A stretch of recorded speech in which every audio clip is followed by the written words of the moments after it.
watching another edition of the DBE TV News on OpenView, Channel 122 and on YouTube. We welcome our viewers on Bricks TV, Channel 509 on Starset. On this program, we take you on a tour of the major stories and activities that happened in the basic education sector. If there's anything you would like us to cover, get in touch with us. I am Tsegohajo Moagi.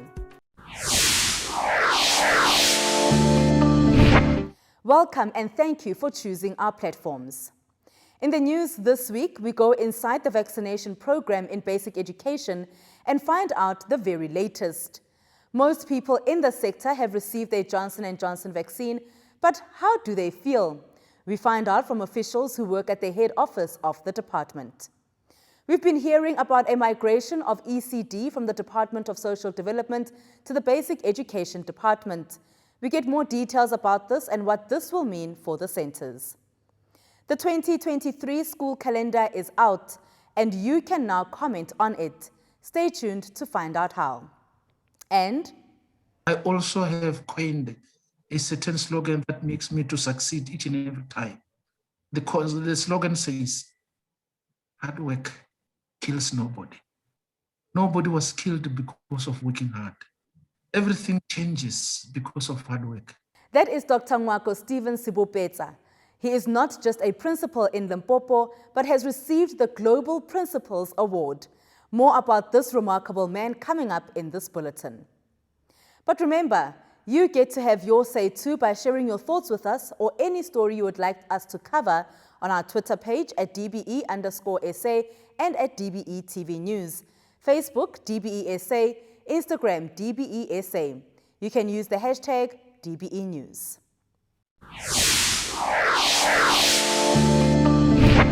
More than 200,000 people have been added to the basic education sector vaccine rollout program. This brings the total number of staff to be vaccinated to 789,000. This was announced by Minister Angie Motshekga. This means the 8th of July deadline is expected to be extended due to the additional number of people. The initial target was 582,000. This includes staff who transport children, food handlers, those who do remote learning programs, security and cleaning personnel. The minister has appealed to all eligible people to get the vaccines. So we expect the 16,000 that was on leave to come for vaccination because we want to remove the dispensation of getting people staying at home because they have comorbidities. So we'll be going to the chamber this Friday, the 19th. So we also have been experiencing, as I say, a number of difficulties with the process. The first phases were going very well in the sense that teachers who were on PESAL were very easy to process. But we then experienced lots of delays with teachers who are not employed by the state or who are not paid by the state, but some of them even working in state schools but paid by parents. So we had some delays and difficulties. That's why I think we're unable to meet our deadline of having everybody who chooses to be vaccinated today. We also then had these difficulties in terms of teachers who had tested positive within a certain period of time. I'm told they're up to 20,000. So which means those will not be vaccinated in this round. We have their details. We will vaccinate them when schools reopen. But there are also teachers who had taken also flu vaccines who can be vaccinated. And also discovered that young teachers who are pregnant also can be vaccinated. So we're going to reconcile all those figures to say, of the people who just could not be vaccinated, how many are they? And they make plans as to how and when we're going to vaccinate them. Because when schools reopen, our official legal date is the 19th of July. It depends what Cabinet is going to be saying on Sunday around the lockdown. But when schools reopen, we'd like to have everybody in our sector having been vaccinated, and only those that could not vaccinate, we'll work with them as to when they can come for vaccination. The minister was speaking during a site visit at Gallagher Estate Vaccination Centre. Discovery, working with the Department of Health, were assisting staff in the basic education sector get their vaccines. This week we vaccinated over 10,000 teachers across our discovery sites. And I think have made a small contribution to the 400,000 teachers that have been vaccinated nationally. Congratulations on that's a very impressive achievement, and we must work hard together to get the remainder of the 100,000 teachers vaccinated quickly. I think I really like your message around vaccine hesitancy and some of the stories that are going around vaccine hesitancy. And I think we all know that these vaccines that we got in South Africa, both the Pfizer vaccine as well as the J&J vaccine, are both very safe and effective vaccines. Minister Angie Motshekga visited various provinces as the sector rolled out its vaccination program. She was in the Eastern Cape recently. I'm very satisfied. I'm quite happy that MECs and districts and the heads of department have taken up the program very well. One of the best reports I got this morning from the Eastern Cape, it's the great collaboration they had with health at the district level. That's using the district model, decentralizing work there and getting them to work together. So my observation is that different provinces have come with unique responses and they seem to all work. Limpopo is only doing Thursday, Friday, Saturdays. It's working very well. Eastern Cape is doing district coordination where they work they have decentralized. It seems to work very well. In other provinces, for instance, in Northwest, I was supposed to go to Northwest. The districts I was supposed to visit, they're already done. By Monday, they were done. So it's going quite well. There are just slight delays with your SGB posts, your food handlers, so people are not on PESAL, and your gardeners, because when we come next term, we must all be vaccinated. We want to make schools safe. So there's a slight delay there. Now, staff at the Department of Basic Education got a pleasant surprise when they arrived to find a mobile clinic at the head office. The Tshwane health officials working with the DBE agreed to create a site for the convenience of staff from the department and entities such as SACE and NECT. We caught up with some of the employees who had just received their vaccination and those waiting in line, and here's what they had to say about the experience. My name is Xavier Sana. I'm at Department of Basic Education. I just got vaccinated with the Johnson & Johnson's. And but just a little sting when they injected, just a small sting, and it stays for a while. Not a while, small, but and then that's that. Right, so I feel quite positive after being vaccinated. I feel a little bit more safe, and obviously I would encourage fellow South Africans to come and vaccinate as well. Hey, my name is Larato Makobe. I'm an official of the DBE, working in the Chief Directorate Human Resources Management.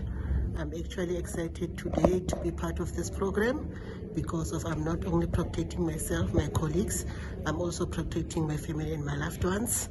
I'm really, really excited. Thank you. Today I'm going to vaccinate and I will encourage everyone to vaccinate. I feel positive and encouraged to vaccinate today. So as the DB official, I'm vaccinating. I'm currently on the line to register from registration. Therefore, I'm going to receive my jab. My name is Diana Ngono. I am here for the vaccination. I'm excited that I am going to protect myself and everybody else. You get vaccinated too. My name is Dix Matebe. I work from the department in the National Directorate, and I'm very excited that I'm queuing now for my jab. I hope that I will be getting the vaccination against this virus that is outstanding, and I'm very happy. Thank you.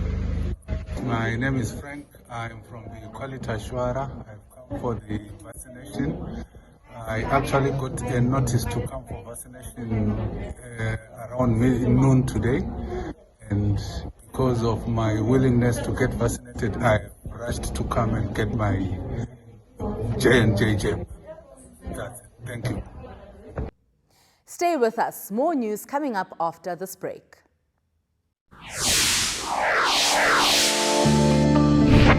I am a nurturer, like you. Real men stand against gender-based violence. I get hurt, like you. If I am a victim of violence, I too will not be ashamed to report violence and abuse. I hate it when someone violates me, like you.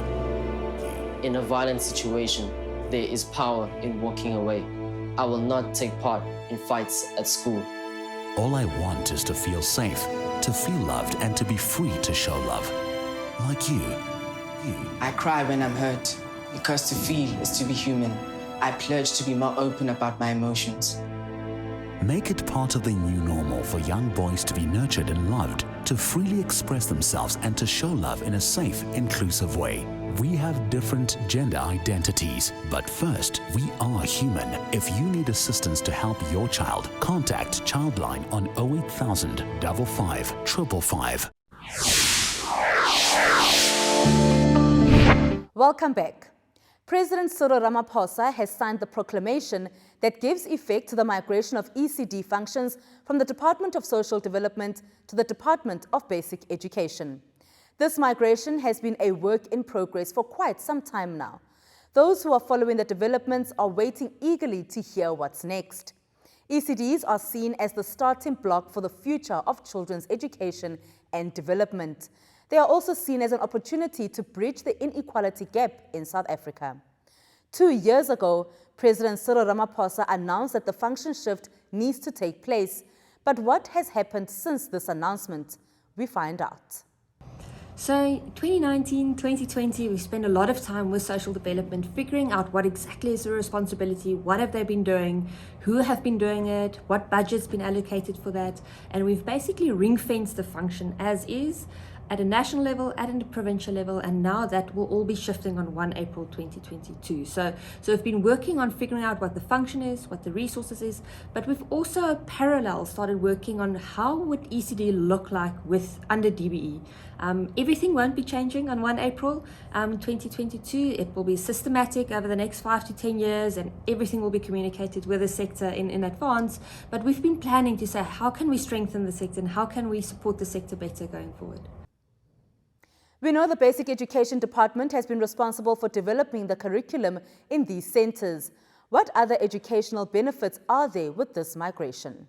So the intention is, and I think for us as a country, we want to have this continuum of learning happening from birth all the way straight through to grade 12. And as basic education, that's an aspect we really want to strengthen, is how can we, in that age cohort from birth to 2 years old, how can we support parents and caregivers on how do you do early stimulation with children, how do we strengthen that component, and then for that age cohort from 3 to 5, as children become or enter ECD programs more, how do we strengthen ECD practitioners and how do we train them so that they're confident in delivering the curriculum so that children are adequately prepared for school, and as they move through school, they are confident learners. Because we know in that time period from birth to 4, that is where children learn how to learn. That is where their brains develop. And if we can support that better and have children that's ready for school, a lot of the issues that we're seeing later in their schooling careers won't be an issue anymore. They will be ready to start learning to read. They will be ready for later. And we're hoping that through this,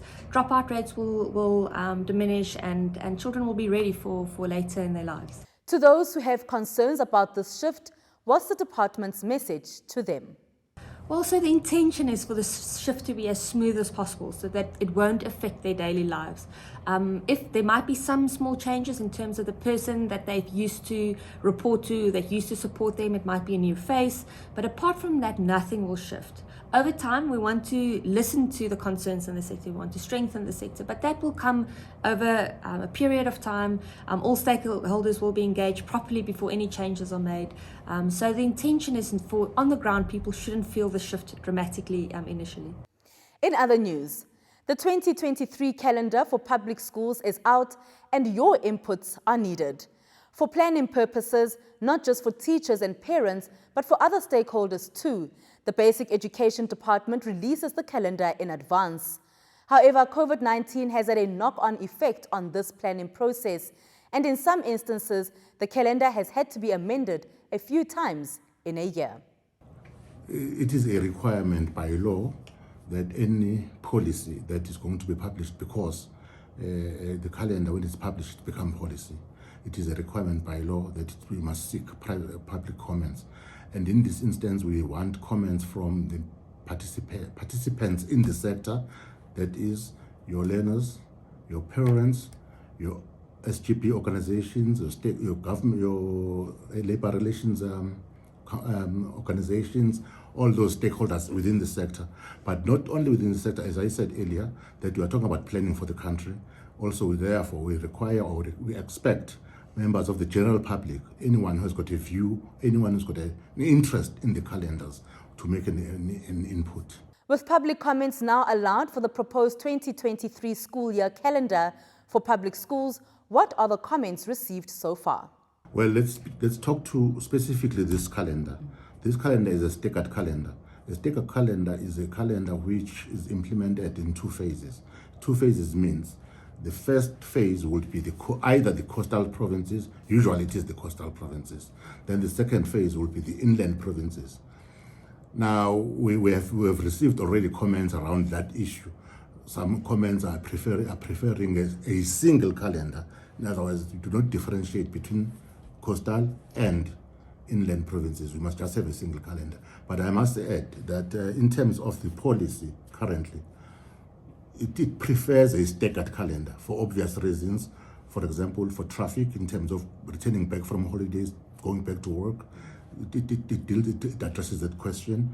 So it's important, therefore, that the calendar takes a view that the calendar must be, the calendar must be staggered wherever possible. However, this is not always possible because we are not responsible, for example, for the calendar in general.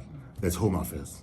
Now, sometimes the holidays do not allow us to stagger a calendar. In that case, then we use a single calendar. But as a matter of principle, the policy prefers a staggered calendar for the reasons that I've mentioned.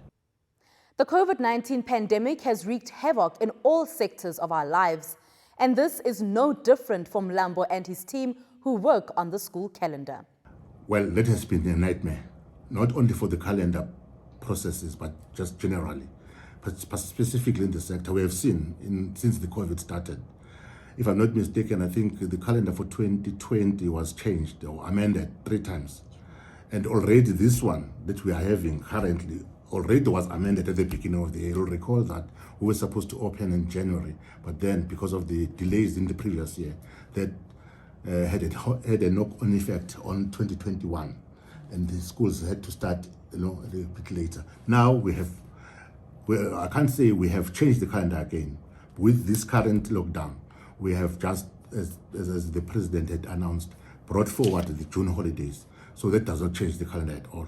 But COVID-19 has been a very, very, very serious problem because we still have to plan ahead, but then we need to also allow situations where there will be lockdowns, where schools cannot be opened, etc., and we had to adjust. But then we will amend when it's necessary. Now, would you like to comment on the school calendar? They can go to our departmental website, which is www.education.gov.za. I believe I'm saying it correctly. Or they can send us an email to the Director General, Department of Basic Education, for the attention of Mr. Sihlem Lambo. They can copy that to Ms. Lindiwe Manaka at dbe.gov.za.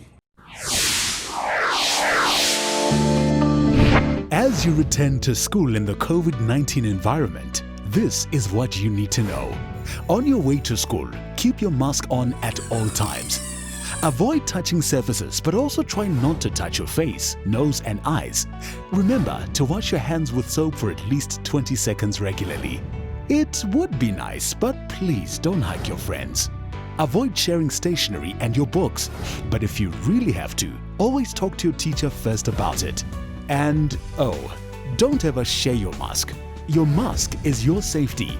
Your mask is your health. When you get home, take off your mask and wash it with warm water and soap. Stay safe and remember to keep washing your hands. Play safe, work safe. Let's beat the coronavirus together. Welcome back. You are watching DBE TV News. Thank you for staying with us. Forget a best principal in the district.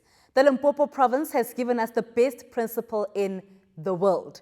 Dr. Nwako Stephen Sibupeta is the winner of the prestigious Global Principal Award for Excellent Leadership Acumen, Winner's Spirit, Significant Work, and Contribution in the Field of Education. Dr. Sibupeta is a principal at Rataha Primary School in the Mopani East District.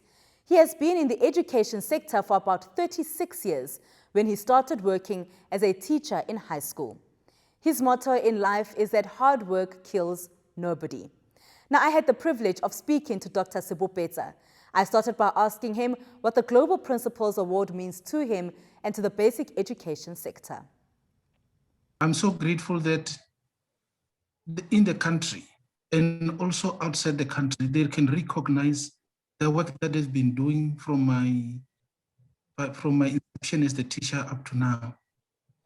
What makes me very grateful is that people within my country, my province, and also the international community, they appreciate what I've done and celebrate with me while I'm still alive. Other people are not offered this opportunity. The memorial service are conducted. I think this is my memorial service while I'm still alive. Thank you. Now, Doctor, we do know that the Limpopo province often is seen as a province that struggles when it comes to give quality education or to give education. Sometimes, learners do not necessarily have books in that particular province, but you are from the Limpopo province. What progress have you seen in the years that you have been within the education sector within that province? Yes, my sister, you are correct that our province is more, each and every time, more or less the same, without books or inadequate resources. That one I accept. But according to me, that is not going to be the total hindrance of progressing in education. Infrastructure, for instance, contribute a minimal amount, but the major part is played by the principal, because the principal is the head of the institution, is the entry, and he is the exit of the school. Various management skills must be employed by the principal. If resources are not there, alternatives must be there, must be used. Previously, during the olden times of apartheid, resources were not there, completely resources were not there, but performance, the quality of education was very good. Limpopo province was a haven of education. During our time, we had people from Johannesburg, Soweto, whatsoever, attending schools in Limpopo because the Limpopo was the fountain of knowledge. But things have turned away because people are emphasizing the importance of resources. With me, yes, the resources are there, but they contribute a minimal amount. The contribution of the human resource is the great source which can make the schools to turn around. Thank you. As a principal, what difficulties have you faced and how were you able to overcome them, especially in a province such as Limpopo? Yeah, there are some other difficulties that I cannot control. As I indicated, the difficulty of resources, the difficulty of lack of infrastructure. But there are other difficulties that we need to sit down as stakeholders of education to make sure that we have alternatives so that education should be a very important instrument to change the nation. No nation can ever change without good education. If we sit down, complain, there will be no progress in our country. Let's support our government. Yes, we agree that resources are not enough, but we need to come with strategies as leaders, as principals, to ensure that schools are improving for the better. For instance, the acquisition of donors in business, the involvement of business in our schools can also assist. It needs creative mind of principals.